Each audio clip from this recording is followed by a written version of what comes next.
মুসা আলাইহিস সালাতু ওয়াসসালাম দেখলেন তীরের সামনে মানুষ মারা যাচ্ছে। ওই সময় মুসা নবী গুসায় উঠে বললেন, রব্বুল আলামিন, আপনি মানুষ তৈরি করলেন, আবার মানুষকে কেন জাহান্নাম, মানুষকে মৃত্যু দান করলেন, দুনিয়ায় কেন বা মানুষ পাঠালেন, আর কেন বা মৃত্যু দিলেন, এগুলো আমার ভালো লাগে না। আল্লাহ তাআলা তার হকিকত আমাকে বলে দাও। ওই সময় আল্লাহ বলেন, নবী মুসা রে, তুমি যাও মাঠের মধ্যে শস্য ক্ষেত করো। বুঝতে পারছেন? আল্লাহ বলেন, যাও তুমি মাঠে গিয়ে শস্য ক্ষেত করো। মুসা আলাইহিস সালাতু ওয়াসসালাম উম্মতদেরকে অর্ডার করলেন, যাও মাঠে মধ্যে শস্য ক্ষেত করো। তখন শস্য ক্ষেত করা হলো। শস্য ক্ষেত কয়েকদিন করার পরে, কয়েকদিন যাওয়ার পরে ওই শস্যগুলো পেকে গেল। ওই সময় ফল ধরে নিল। মুসা আলাইহিস সালাতু ওয়াসসালাম মানুষ লাগাইয়া এগুলো খাটিয়া কুটিয়া সুন্দর হইয়া আপনার এক কিছুগুলো দান রেখে দিলেন। শস্য যেগুলা যার ভিতরে তেল থাকবে, হাড় থাকবে, ওগুলো আলাদা করলেন। আর তুষ যেগুলা আমরা সিফটি বলি, ওই সিফটি গুলা ফেলে দিলেন। তখন আল্লাহ বললেন, ও নবী মুসা, কি ব্যাপার বুঝলাম না, আপনি নিজের হাতে এত যত্ন করে শস্য ক্ষেত করলেন, আবার নিজের হাতে এগুলো কেটে দিলেন কেন? আল্লাহর জবাবে মুসা নবী বললেন, ওগো আল্লাহ, এগুলা কেন কাটলাম আপনাকে কি বলতে হয়, আপনি কি জানেন না? আল্লাহ বললেন, হ্যাঁ আমি তো জানি, তারপরে আপনি বলুন। তো নবীজি বললেন, ওগো আল্লাহ, আমি হাঁপে হাঁপে ধাপে ধাপে মেহনত করে শেষ করলাম, মেহনত করে তৈরি করলাম। এখন এগুলোতে আপনার শীষ ধরেছে, এগুলোতে ফসল ধরেছে, এই ফসলগুলো আমি আলাদা করে রাখলাম। আর যেগুলো সিফটি সুসা, যার ভিতরে কোনো কিছু নেই, ওগুলো ধুমে মুছিয়ে আগুনে জ্বালিয়ে দিচ্ছি। আল্লাহ বলে, তোমার কি দুঃখ লাগে না? ভাই আমার গভীর মনোযোগ, এই দুনিয়ায় এসেছি আখিরাতের সামান তৈরি করার জন্য। এই দুনিয়া আসল জায়গা না, এই দুনিয়াটা হচ্ছে একটা দোকানখানা। ঘটনাটা উদাহরণ দিলে আপনারা বুঝবেন। একটা বাপ তার ছেলেকে বলছে, ওরে ছেলে, আমরা যখন আরশে আসিমে ছিলাম, আমরা যখন রূহের জগতে ছিলাম, আল্লাহ বলছিলেন আমরা কি তোমাদের রব নয়? আমরা বলেছিলাম কালু বালা, হে আপনি তো আমাদের রব। তখন আল্লাহ বলছেন, তাহলে তোমরা একটি কাজ করো, জান্নাতের সুস্বাদু মেওয়া, জান্নাতের অপূর্ব নিয়ামত, জান্নাতের অকল্পনাতীত নিয়ামত, এগুলো তোমাদের ভালো লাগবে না, মিষ্টি লাগবে না, মুখটা একটু ঝাল করার জন্য দুনিয়ায় যাও, দুনিয়ায় গিয়ে ওই জান্নাতটা কামাই করে আসো। তখন আমরা বলছিলাম, আল্লাহ, আমরা তোমার পাশে আছি, তোমার কাছ থেকে যাইতে চাই না। আমরা দুনিয়ায় গিয়ে জান্নাত ইনকাম করব কিভাবে, আমরা জান্নাত পাবো কিভাবে? তখন আল্লাহ বলছিলেন, বান্দারে দুনিয়ায় যাও, দুনিয়ায় যাওয়ার পরে আমার নামাজ পড়তে হবে, আমার জিকির করতে হবে, আমার মসজিদ তৈরি করতে হবে, হজ রোজা নামাজ যাকাত আদায় করতে হবে, জান্নাত পাবে। তখন আমরা বলেছিলাম, ও রব্বুল আলামিন, আমরা এত দূরে যাইতে পারবো না, না না গুলো আমরা বুঝতে পারবো না। ওগুলো উদাহরণ দিলে বুঝবেন। এক ছেলে তার বাবা ছেলেকে বলছে, বাবা, আজকে তুমি বাজারে যাও, এই বছরে ঈদের যত খরচ পাতি আছে সবকিছু তুমি কিনে আনো, সবকিছু তোমার দায়িত্বে। তখন ছেলেকে বাবা টাকা দিয়েছে, ব্যাগ দিয়েছে, আর বললো, বাবা তুমি চলে যাও বাজারে। ওই সময় ছেলে তার বাবাকে বললো, বাবা দুয়া চাই, মাফ চাই, তোমার সেই খরচ আমি করতে পারবো না। বাবা বললো, কেন বেটা, কেন পারবে না? বলে, আব্বা জান, আমি কোনোদিন বাজারে যাইনি, আজকে নতুন বাজারে যাইতেছি, আর আমি কিভাবে খরচপাতি করব? ওই সময় বাবা তার ছেলেকে বলল, বাবারে, যা অমুকের দোকানে আমার একটা লিস্ট করে দেওয়া আছে, তুমি কিভাবে খরচ করবে, পেঁয়াজ কত কেজি কিনতে হবে, ডাল কত কেজি কিনতে হবে, চাল কত কেজি কিনতে হবে, আলু কত কেজি কিনতে হবে, সবকিছু একটা লিস্ট করে আমি পাঠিয়ে দিয়েছি অমুকের দোকানে। সেই দোকানে গিয়ে তুমি লিস্টটা বের করে খরচপাতি করে আনবে। সেই কথা শুনে ছেলে হাতে টাকা নিয়েছে, ব্যাগ নিয়েছে, বাজারে চলে গেছে। বাজারে চলে যাওয়ার পরে দোকানদারকে বললো, মাজন ভাই, আমার আব্বা কি কোনো চিঠি পাঠিয়েছে, আমার আব্বা কি কোনো লিস্ট দিয়েছে? দোকানদার বললো, হ্যাঁ, তোমার আব্বা লিস্ট দিয়েছে। ওই সময় মালিকের ছেলে বলল, আমার আব্বার সিডিটা হাতে দাও। আব্বার সিডি পাওয়ার পরে ছেলে দেখলো এই সামানগুলো কিনতে হবে। সে ভাবলো এত কিছু কিনতে কিনতে হবে, তো সময় আমাদের হাতে আছে, তাহলে একটু বাজারটা ঘুরে দেখি। সে বাজার ঘুরতে লাগলো। বাজারে নাটক দেখতে দেখতে এক সময় দোকানদার ভাই দোকান বন্ধ করে চলে যায়। ওই সময় আল্লাহর গোলাম এসে কোনো খরচপাতি করতে পারে না, খালি হাতে বাবার সামনে এসে গেছে। বলুন, বাবা তাকে ভালোবাসবে? ভালোবাসবে? খালি হাতে আসলে পেট চলবে, ঘর চলবে? চলবে না। ওই সময় মাসুম বেটা দোকান বন্ধ করে চলে যাচ্ছে। ওই সময় ওই ছেলেটা বলছে, ও মাসুম ভাই একটু দাঁড়াও, দোকানটা খুলে দাও না, আমি একটু খরচপাত করে নিয়ে যাব। ওই সময় মাসুম জবাব দেয়, ওরে বেটা, তোমাকে আগে বলেছিলাম খরচপাতি করার জন্য, সময় মানে তুমি আসছো না, সময় চলে গেছে, আমি দোকান বন্ধ করে দিয়েছি। না না, আর দোকান খুলবো না, দোকানের তালা ঝুলিয়ে দিয়েছি। এই বলে মালিক চলে যায়। আর পিছন দিকে চিৎকার করে করে ছেলে বলে, ও মাসুম ভাই, আপনার সামনে কি নিয়ে যাব? ওরে মাসুম ভাই, একটু সময় দাও না, একটুখানি খরচপাতি দাও। মাসুম বলে, না না, এখন যদি দোকান করি তাহলে সরকারি আইন মোতাবেক আমার দোকান সিজ করা হবে। না না, তোমাকে দিতে পারবো না। এই বলে মাসুম ভাই চলে যায়। ওরে ভাই, বুঝার জন্য বলছি, হাসরের মাঠে আল্লাহ রাব্বুল আলামিন আমাদেরকে আরশে আসিমের রূহের জগতে বলছিলেন, যা বান্দা দুনিয়ায় গিয়ে জান্নাতের খরচ নিয়ে আসো। তখন আমরা বলেছিলাম, রব্বুল আলামিন দুনিয়ায় জান্নাতের খরচ কিভাবে করতে হয়, কি কিনতে হয়, কি আমল করতে হয় আমরা জানি না। আল্লাহ তাআলা বলেছিলেন, ওরে বান্দা, এই নিয়ে টেনশন করিস না, এই নিয়ে চিন্তা করবি না।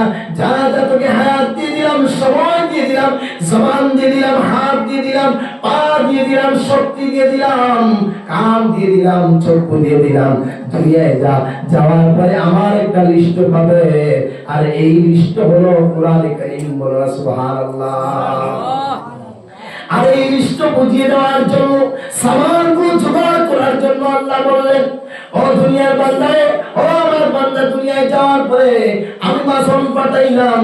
ওই মহাজন হলো আল্লাহর রাসূল সাল্লাল্লাহু আলাইহি সাল্লাম, আর রাসূলের পরে হলো উলামায়ে কেরাম। আমরা ঠিক ওই ছেলের মতো এখন দুনিয়ায় এসেছি। দুনিয়ায় আসার পরে সব পাইলাম, কোরআন পাইলাম, হাদিস পাইলাম, কিভাবে নামাজ পড়তে হয়, নামাজ না পড়লে কি হয়, কিভাবে হজ করতে হয়, কিভাবে যাকাত দিতে হয়, কিভাবে সাদকা দিতে হয়, কিভাবে দুনিয়ায় শরীয়ত মানতে হয়। সব কিছু পাওয়ার পরেও আমরা বলছি এখনো সময় আছে, একটু দেখতে থাকি। এই দুনিয়া আমরা দেখতে আছি। মনে রাখবেন, একদিন আজরাইল আলাইহিস সালাতু ওয়াস সালাম আসবেন। আপনার জীবন নামক দোকানে, আপনার হায়াত নামক দোকানে যখন তালা ঝুলিয়ে দেবে, তখন আফসোস করে চিৎকার দিয়ে বলবে, আরে আজরাইল, ও মালাকুল মউত, একটুখানি সময় দাও, আমার আল্লাহ যে জন্য পাঠিয়েছেন জান্নাতের সামান তৈরি করে নেব। আল্লাহ রাব্বুল আলামিন আমাদেরকে দুনিয়ায় পাঠিয়েছিলেন জান্নাতের সামান জোগাড় করার জন্য। ওই আজরাইল, একটুখানি সময় দাও। জীবনের হায়াত নামক দোকানে তালা ঝুলে গেল। ওই সময় মালাকুল মউত বলে, লা ইস্তাখিরুনা সাআতাও ওয়া লা ইস্তাকদিমুন, বলবে না না, এক চুল পরিমাণ সময় দেওয়া হবে না। তখন ওই দোকানদারের মতো, মহাজনের মতো এক মুহূর্ত আজরাইল সময় দেবে না। আজ তো আমরা আছি, যে টাকা মেনেছি এমনি একদিন দিব, এই টাকাগুলো মান্যত করেছি আরো 1 বছর পরে দিব, আরো 1 মাস পরে দিব। আরে ভাই, তোমার হায়াত নামক দোকানে যদি আজরাইল আলাইহিস সালাতু ওয়াস সালাম তালা ঝুলানোর জন্য আসে, তাহলে কি আর তোমাকে সময় দেবে? ভাই, আপনারা বলুন, দেবে? সাধারণ দোকানদার যদি সময় না দেয়, তাহলে আল্লাহ রাব্বুল আলামিন গুরু দায়িত্ব পালনকারী হযরত আজরাইল আলাইহিস সালাতু ওয়াস সালাম সময় দেবে না, তখন কান্নাকাটি করব, ওই সময় আর কাজে আসবে না। এই জন্য সময় থাকতে সময়ের গান গাইতে হবে, সময় থাকতে সময়ের দাম দিতে হবে। আর সামান্য দুনিয়ার জিন্দেগি ফাইন্না মাআল উসরি ইউসরা, আল্লাহ বলে প্রথমে সামান্য কষ্ট করো, পরে সহজ হয়ে যাবে। সুখের এক জিন্দেগি আছে, সুখের এক সংসার আছে, আমি জান্নাতে তৈরি করেছি। সাবিকু ইলা মাগফিরাতিন মির রাব্বিহিম, বান্দা দৌড়াও তুমি ওই দিকে, জান্নাতের দিকে, মাগফিরাতের দিকে। সেখানে কষ্ট হলেও যাও, এই দুনিয়া পাড়ি দিয়ে সেখানে সুখের সংসার আছে। বলেন সুবহানাল্লাহ। এই জন্য আমরা যারা এসেছি সবাই নিয়ত করে নেই যে আমরা আজ থেকে নামাজ কাজা করব না। বলি ইনশাআল্লাহ। ইনশাআল্লাহ। হারাম খাবো না। বলি ইনশাআল্লাহ। নবী সাল্লাল্লাহু আলাইহি ওয়াসাল্লাম বলেন, মান আকালা তাইয়্যিবা ওয়া আমিলা সুন্নাহ ওয়া আমিলা নাস। নবীজি বলছে তিনটা জিনিসের উপরে তোমরা দায়িত্ব তোমাদেরকে দিয়ে দিলাম, এই দায়িত্ব যদি তোমরা পূর্ণ করে নাও, আমি নবীজি জান্নাতের দায়িত্ব নিয়ে নিচ্ছি। বলেন সুবহানাল্লাহ। এক নম্বরে নবীজি বলেন, মান আকালা তাইয়্যিবা, এই দুনিয়ায় এসে আমাদের সঙ্গে সঙ্গে হালাল রিজিক ভক্ষণ করবা, হালাল খাদ্য ভক্ষণ করবা, হারাম ভক্ষণ করবা না, অন্যের হক খাইবা না, মসজিদের হক ভক্ষণ করবা না, মাদ্রাসার হক ভক্ষণ করবা না। তো মাইকের আওয়াজ যতটুকু যাচ্ছে প্রত্যেক ভাইদেরকে বলছি, মসজিদের 1 টাকাও যদি আপনার পিছনে থাকে, মসজিদের 1 পয়সাও যদি আপনার থাকে, আপনি যদি দেওয়া থাকেন আর মসজিদ যদি আপনার কাছে পাওনা থাকে, তাহলে আপনি মসজিদের হক খাচ্ছেন, এটা আপনার জন্য হালাল না। বুঝতে পারছেন? আপনি রবার বাগান করুন, যা কিছু করুন, সব আপনার মেহনতকৃত, কিন্তু আপনি এই টাকা থেকে যখন মান্যত করেছেন, ওয়াদা করেছেন, তখন মসজিদের হক হয়ে গেল। সর্বপ্রথম আপনার গুরু দায়িত্ব হলো যে টাকাগুলা গত বছরে ওয়াজে মান্যত করেছিলেন, এই বছরে এইগুলো আদায় করুন, নতুবা মসজিদের হক আপনার নিকটে আছে, মসজিদের হক আপনার উপরে আছে, আপনার হালাল খাদ্য হবে না। অন্যের হক, আপনি 10,000 টাকা ঋণ এনেছেন, এইগুলো দিচ্ছেন না, আপনার উপরে অন্যের হক আছে, এগুলো হালাল হবে না যতক্ষণ পর্যন্ত আপনি আদায় না করবেন। আপনি বোনের প্রাইস আদায় করছেন না, আপনার পিসি আপনার ফুল হক দিচ্ছেন না, বোনের হক দিচ্ছেন না, তো আপনার উপরে আপনার বোনের হক আছে, আপনার সম্পত্তি হালাল না। আর আপনি জান্নাতে যাওয়ার জন্য, ইস্তেকামতের জন্য প্রথম শর্ত হলো, ইবাদত কবুলের প্রথম শর্ত হলো অন্যের হক থেকে মুক্ত থাকা, অন্যের হক আদায় করে দেওয়া প্রথম শর্ত। বলুন সুবহানাল্লাহ। নামাজ, রোজা, হজ, যাকাত সবার উল্টো হচ্ছে অন্যের হক আদায় করে দেওয়া। ঠিক ওইভাবে যেভাবে মানুষের হক আছে, ওইভাবে মসজিদের হক আছে। শুধু আপনি যদি মান্যত নাও করেন, তাহলে এই গ্রামের, এই এলাকা, শুধু গ্রাম না, এই এলাকার মানুষের উপরে হক হলো এই মসজিদটা তৈরি করে দেওয়া, এই এলাকার মানুষের উপরে দায়িত্ব হলো এই মসজিদটা সুন্দর করা। বলুন সুবহানাল্লাহ। 2 নম্বরে নবীজি বলে, ওয়া আমিলা সুন্নাহ, তোমরা নবীজি, আমি নবীর সুন্নাত আদায় করো, তাহলে ওয়া আমিলান নাস, আর 3 নম্বর, তোমরা মানুষকে শান্তি দাও, তোমাদের কাছ থেকে মানুষ যেন নিরাপদ থাকে, মানুষ যেন আমন আমানের সহিত থাকে, যারা মানুষকে মহব্বত করে, যারা মানুষকে ভালোবাসে। নবীজি বলে, বাবা বাবু, আমি নবীজি বললাম দাখালাল জান্নাহ, তোদের জন্য জান্নাত ওয়াজিব। বলুন সুবহানাল্লাহ। প্রিয় ভাইরা, এই জন্য আমরা অন্যের হকগুলো আদায় করি। অনেক মানুষ, গত 1 বছর আগে একজন মানুষ মারা গেল, ওই সময় 10 জন মানুষ দাঁড়িয়ে গেছে, তাকে যখন জানাজা পড়ানো হবে, জানাজার আগে বলে কিছু মানুষ যে কেউ দেওয়া খাওয়া বললে আমাদেরকে বলবেন, তার ছেলে মেয়ে আসে, ওরা আদায় করবে। ওই সময় একজন মানুষ, হাজি মানুষ, হজ করে এসেছে, 10 জন মানুষ দাঁড়িয়ে গেছে, বলছে ওই ব্যক্তি, একজন বলছে ওই ব্যক্তি আমার কাছ থেকে একটা গরু নিয়েছিল, আজ থেকে 10 বছর আগে ওই 2000 টাকা গরু বাবদ পাইতাম। আরেকজন বলছে জমি কিনেছিল, তার কাছে আমি 20,000 টাকা পাবো। শেষ মুহূর্তে ওই মানুষগুলো মানুষের সামনে বলছে, আল্লাহর কসম করে বলছি, তার উপরে আমরা পাওনা আছি, সে আমাদের এই টাকাগুলো দেওয়া আছে। তার ছেলে বলে ওইগুলো মিথ্যা, ওইগুলো দিতে পারবো না। বলুন না নাউজুবিল্লাহ। ছেলে ধন সম্পত্তি ভোগ করছে আর বাবা জাহান্নামে চলে যাচ্ছে। যত বড় হাজি হও না কেন, যত বড় উমরা করো না কেন, যা কিছু করো না কেন, অন্যর হক যদি তোমার উপরে থাকে, বোনের প্রাইজ যদি তোমার উপরে থাকে, তাহলে তুমি জান্নাতে যেতে পারবে না। একদিন না একদিন তুমি জাহান্নামে চলতেই হবে, এটা নির্ধারিত। আল্লাহর ওয়াদা, আল্লাহর কথা, দুনিয়ার সমস্ত কথা ব্যর্থ হতে পারে, খায়রুল কালামি কালামুল্লাহ, আল্লাহর কথা শ্রেষ্ঠ কথা, আল্লাহর বাক্য শ্রেষ্ঠ বাক্য। এই জন্য আল্লাহর কথা উল্টো হয় না, আল্লাহর কথা বিফল যায় না, আল্লাহর ওয়াদা বিফল যায় না। এই জন্য অন্যের হক আদায় করবেন। অন্যের হক আদায় করে আপনার মসজিদের হক, মা বাবার হক, ভাই বোনের হক, এইগুলো যদি আদায় না করেন বাসার কোনো লাইন নেই। 99% কোনো না কোনো মানুষের হক পেয়েছে, 99%। আলিম উলামা বাদে সাধারণ মানুষ দু একজন পাবেন, আর সবাই কারো না কারো হক খেয়েছে, কারো না কারো সম্পত্তি আত্মসাৎ করেছে। আর আল্লাহ ডাইরেক্ট কোরআনে বলছেন, কুলু মিম্মা ফিল আরদ, তোমরা এই জমিনের মধ্যে খাও, আহার গ্রহণ করো, হালালান তাইয়্যিবা, হালাল এবং তাইয়্যিব। হালাল এবং তাইয়্যিব হলো পূর্ত পবিত্র। আমরা যাকাত প্রয়োজনে আদায় করি, যাকাত যদি আদায় না করেন 52.5 তোলা রূপা কত টাকা? বছরে যদি 50,000 টাকা আয় হয় তাহলে আপনার উপরে যাকাত ওয়াজিব। আর কতজনের যাকাত আদায় করছি?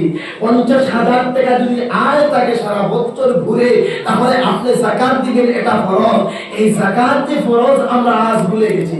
হজ অনেক মানুষ আদায় করে, অনেক হাজি পেয়েছি হজ আদায় করছে, কিন্তু যাকাত আদায় করে না। যাকাত যেমন ভাবে আপনার নামাজ ফরজ, আপনার রোজা ফরজ, ওইভাবে আপনার উপরে যাকাত হলো ফরজ। আর যাকাত বর্তমান বাজার মূল্য অবস্থায় আপনার রূপা 52.5 তোলা রূপার দাম যদি আপনার থাকে, তাহলে আপনার উপরে যাকাত ফরজ। আপনি যদি আদায় না করেন, আপনার মৃত্যুর পরে ইহুদি আর নাসারা হয়ে উঠবেন। বলুন আউযুবিল্লাহ। এই জন্য সবাই যারা যারা আছেন যাকাত আদায় করবেন, 1 নম্বর। 2 নম্বর মসজিদের হক। গত বছর যারা যারা 10,000, 3,000, 4,000 টাকা মেনেছিলেন, ওই মান্যতকৃত ওয়াদাকৃত টাকাগুলো আদায় করবেন, নতুবা জান্নাতের সুগন্ধিও পাবে না। তো আমি বলছিলাম, আমি কিছু আয়াত তিলাওয়াত করেছিলাম। তো আল্লাহ সুবহানাহু ওয়া তাআলা বলছেন, যারা ওয়াস-সাবিকুনাস সাবিকুন। বয়ানের শেষ পয়েন্টে চলে আসছি, আমি বেশি সময় বয়ান করব না, খুবই অসুস্থ, আমি যে কথা বলছি অনেক কষ্ট করে বলছি। তো আল্লাহ বলছে ওয়াস-সাবিকুনাস সাবিকুন। এই পৃথিবীতে কিছু মানুষ আছে, একদল মানুষ আছে, সব কাজের দিকে অগ্রভাগে তারা ধাবিত। বুঝতে পারছেন? নেকির কাজে, আল্লাহর কাজে, আল্লাহর কর্মে, দ্বীনের কর্মে তারা সবার আগে থাকবে। এই জন্য জলসায় যারা সবার আগে এসেছেন, এই এলাকার মধ্যে সবার আগে যারা জলসা করে, জুম্মাবারে জুম্মার নামাজে সবার আগে যারা আসে, ফজরের সময় সবার আগে যারা আসে, তাদের কিছু পুরস্কার আল্লাহ বলছে ওয়াস-সাবিকুনাস সাবিকুন উলাইকাল মুকাররাবুন। আল্লাহ বলছে দ্বীনের কাজে যারা সবার আগে থাকে। যখন বলা হলো মসজিদে কে আছে 5,000 টাকা দিবি, যখন বলা হলো মসজিদে কে আছেন 1,000 টাকা দিবেন, সবার আগে যারা দাঁড়িয়ে যায়, আল্লাহ বলে উলাইকাল মুকাররাবুন। আমি আল্লাহ তাআলা কিয়ামতের ময়দানে ওয়াদা করলাম, তারা আমি আল্লাহর সামনে থাকবে, মাথার উপরে সূর্য আসবে, মানুষের মগজটা শ্বাস করে পেটে যাবে, আর জিহ্বা লম্বা হয়ে বাইর হয়ে নাভির নিচে ঝুলন্ত হয়ে থাকবে। সবাই বলবে রব্বি নাফসি রব্বি নাফসি। আর যারা দ্বীনের কাজে সবার আগে থাকবে, কিয়ামতের ময়দানে আমি আল্লাহ ওয়াদা দিলাম, তারা আমি আল্লাহর সন্নিকটে থাকবে, আমি আল্লাহর সামনেই থাকবে। বলুন সুবহানাল্লাহ। উলাইকাল মুকাররাবুন, তারা আল্লাহর একদম কাছে থাকবে। সুবহানাল্লাহ। তারপরে আল্লাহ বলেন ফি জান্নাতিন নাঈম।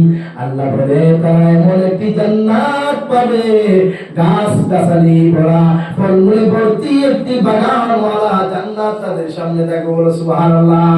নিয়ামতপূর্ণ জান্নাত শুধু আমার পাশে নয়, আমার কাছে নয়, আমি আল্লাহ তাদেরকে নিয়ামতপূর্ণ জান্নাত দেব। আর ওই জান্নাতটা জান্নাতুল ফেরদাউস, আমি আল্লাহর কাছে থাকবে, আমি আরশের পাশে থাকবে। বলি সুবহানাল্লাহ। কারা? উলাইকাল মুকাররাবুন। আজ থেকে বদলে যারা সবার আগে আসবে, মনে করবেন আমি আল্লাহর নৈকট্যশীল। মনে রাখবেন আজ থেকে যারা সবার আগে মসজিদে 2,000 টাকা দিবেন, মনে রাখবেন আপনি উলাইকাল মুকাররাবুন। এটা কোরআনের কথা।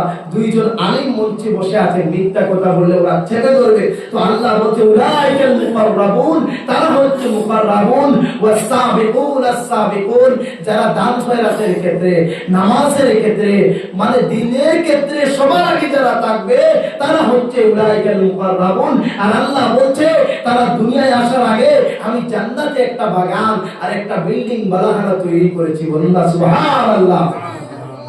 তারপরে আল্লাহ বলেন সুল্লাতুম মিনাল আউয়ালিন ওয়া কালিলুম মিনাল আখিরিন। আল্লাহ বলে হ্যাঁ, তবে একটা কথা হলো প্রথম যুগ থেকে বেশিরভাগ যাবে আর শেষ যুগে অল্প মানুষ যাবে। শেষ যুগে অল্প মানুষ কেন বলছেন?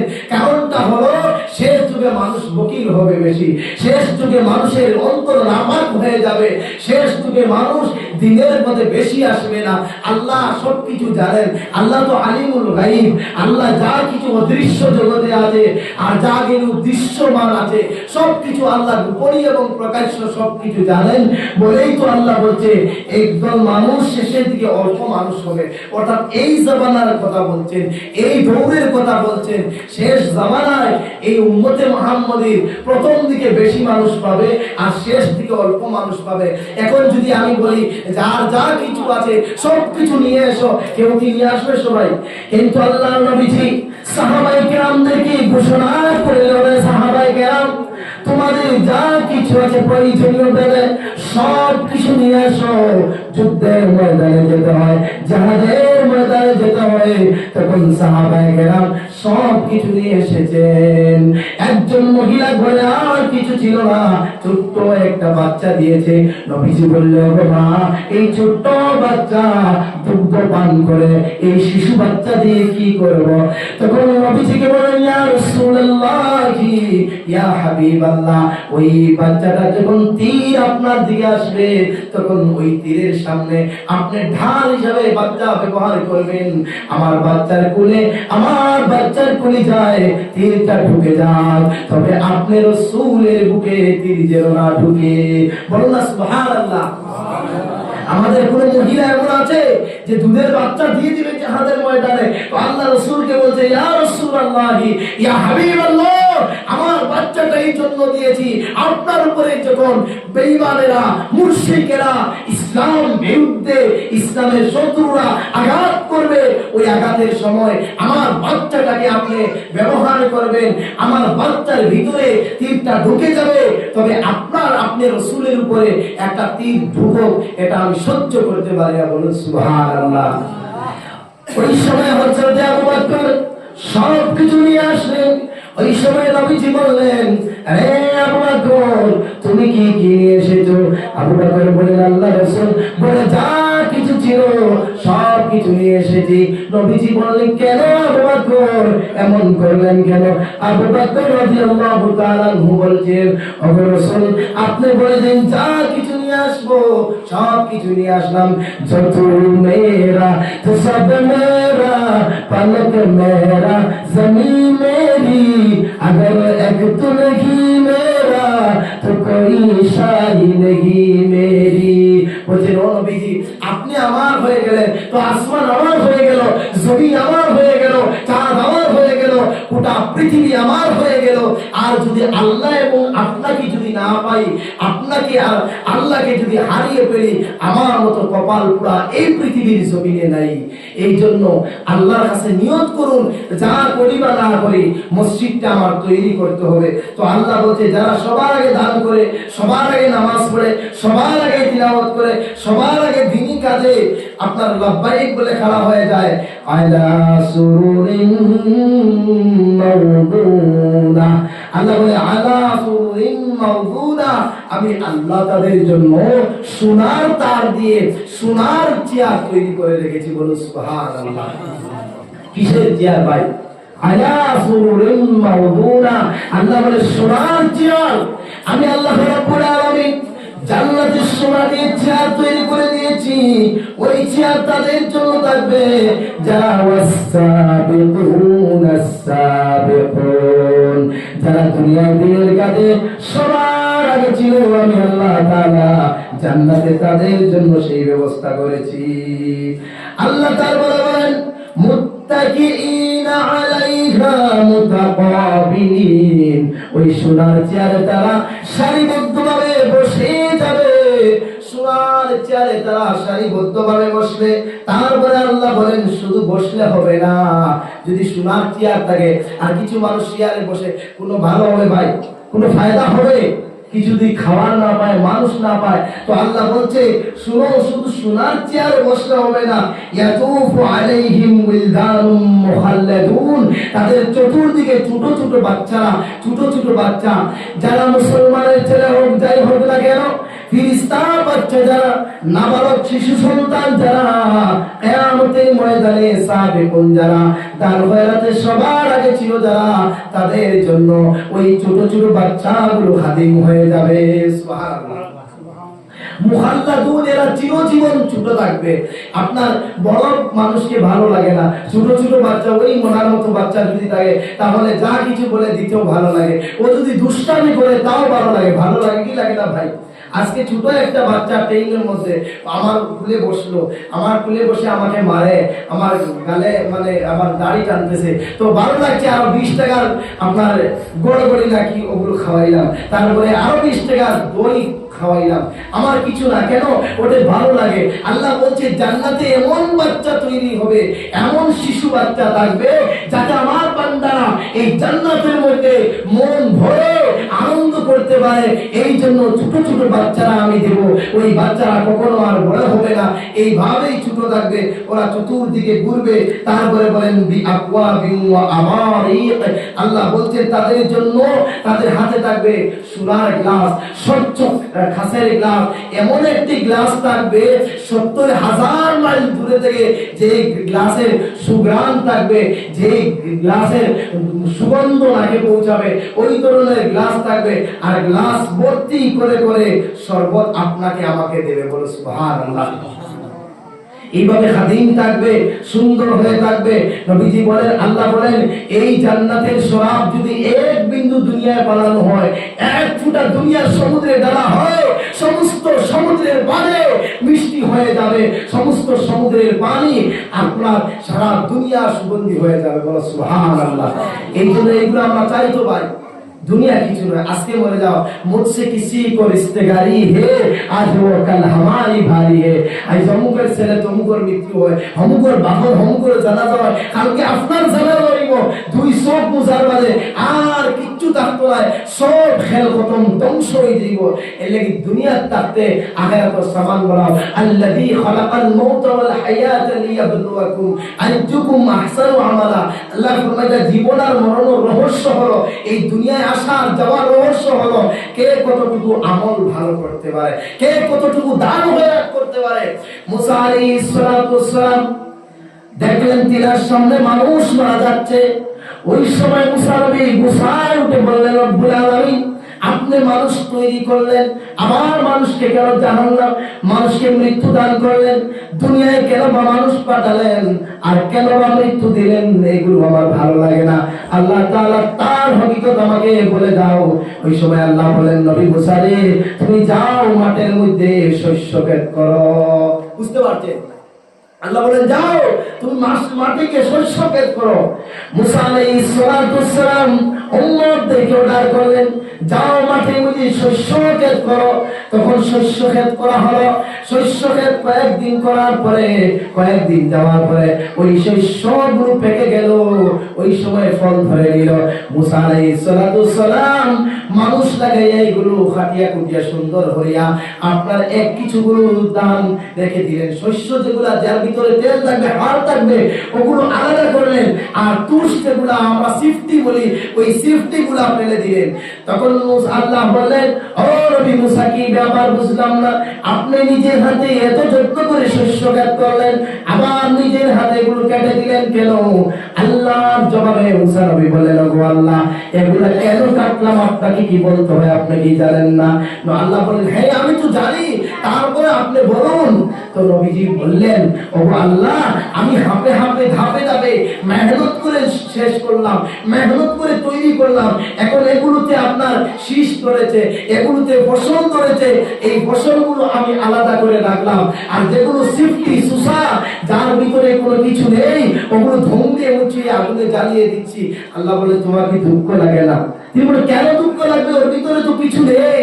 তো আল্লাহ বলে, নবী মুসা, আমি দুনিয়ায় মানুষ পাঠিয়েছি, যখন মানুষের ভিতরে এক নির্দিষ্ট সময় থাকে, যখন বুড়ো হয়ে যায়, যখন বান্দার সময় যার যত বছর পূর্ণ হয়ে যায়, ওই সময় তোমার শস্য গাছ যেভাবে তুমি কেটে নিলা, আমি ওইভাবে তার রূহটা কেটে নেই।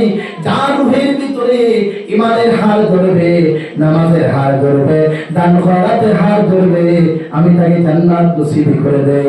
আর যার ভিতরে ইমানের হার ধরবে না, নামাজের হার ধরবে না, সঙ্গে সঙ্গে আমি রব্বুল আলামিন তাকে আগুনে পুড়িয়ে জাহান্নামে দিয়ে দেই। বলুন সুবহানাল্লাহ। বুঝতে পারছেন? আমরা হেদ যেভাবে করার পরে, দানগুলা পাঠার পরে এই দানগুলা তুলে দেই আর সিফটিগুলা জ্বালিয়ে দেই, ওইভাবে আল্লাহ তাআলা আমাদেরকে শস্য ক্ষেতের মতো দুনিয়ায় পাঠিয়ে দেন। যেই সময় আপনার সময় শেষ হয়ে যাবে, আপনার টাইম শেষ হয়ে যাবে, তখন যদি ইমানের হার থাকে, নামাজের হার ধরে, তাহলে জান্নাত দেওয়া হবে, আর যদি ধরে না, জাহান্নাম দেওয়া হবে। এই জন্য আল্লাহ বলছে, বান্দা, এই জান্নাতের সুস্বাদু মেওয়া আছে, জান্নাতের মধ্যে অনেক নিয়ামত আছে। আল্লাহ বলেন, ওয়া ফাকিহাতিন মিম্মা ইয়াতাখাইয়ারুন, পছন্দ মতো ফলমূল আছে, তুমি যা ইচ্ছা যে ধরনের ফল সব কিছু পাবে। আল্লাহর বান্দা জান্নাতের ফলমূল গাইতে গাইতে হঠাৎ দেখবে জান্নাতের ফলের গাছে, জান্নাতের আঙ্গুরের গাছে, জান্নাতের আপেল গাছে পাখিগুলো চিউ চিউ করে ডাকে। ওই সময় বলবে, রব্বুল আলামিন, ওই পাখির মাংস যদি আমাদেরকে দিতেন। সব জান্নাতীরা, এখানে সাহাবীদের কথা বলা হচ্ছে, যারা দিনের কর্মতে সবার আগে, তাদেরকে জমায়েত করা হবে। আর দেখবে জান্নাতের গাছগাছালিতে পাখি ডাকতেছে, চিউ চিউ করে আওয়াজ দিতেছে। ওই সময় বান্দা বলবে, আল্লাহ, যদি পাখির মাংস দিতেন। দুনিয়া তো পাখি পাইনি, পাখির মাংস খেতে মন চায়। আল্লাহ বলে, ওয়ালা আমি তাইরিন মিম্মা ইয়াশতাহুন। আল্লাহ বলে, ওয়ালা আমি তাইরিন মিম্মা ইয়াশতাহুন। লাহমুন মানে গোশত, লাহমি মানে গোশত, তাইরিন মানে পাখি, মিম্মা ইয়াশতাহুন। যখন বন্দায় চাইবো, যখন বন্দার মন চাইবে পাখির গোশতের জন্য, ওই চাইতে দেরি আপনার বিরিয়ানি হয়ে, বুনা হয়ে সামনে আসতে দেরি হবে না। বলো না সুবহানাল্লাহ।